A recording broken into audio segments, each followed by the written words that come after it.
फिलहाल उसका कहना है दो स्टेटमेंट आए हैं अंदर से मुतालिक। एक गवर्नर सिंध का यकीनन आपने भी सुना होगा, एक जो ताजिर रहनुमा है जमील पराचा, उनकी जब हमने गुफ्तगू सुनी उन्होंने कहा कि तकरीबन 50 से 60 लोग अंदर मौजूद हैं।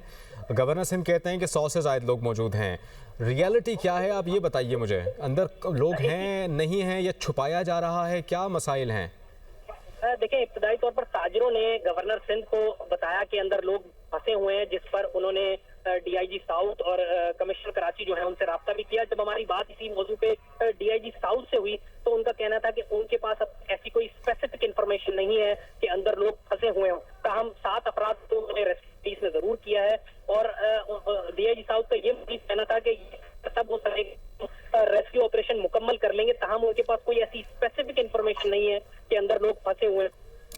ये कहते हैं कि आग बुझा दी जाएगी तो ऑपरेशन जब किया जाए उसमें मजीद क्लियर होगा, लेकिन अब तक उनके पास ऐसा कोई फर्द डेटा मौजूद नहीं है जो नाम से मौजूद हो कि जो लोग अंदर फंसे हुए हैं। ताहम आग के बाद ही वो कुछ कह सकेंगे। इस वक्त भी रेस्क्यू ऑपरेशन चल रहा है और कोशिश की जा रही है फायर ब्रिगेड हुकाम की जानिब से कि अंदर दाखिल होकर जो दुकानें हैं उनकी क्लियरेंस शुरू की जाए।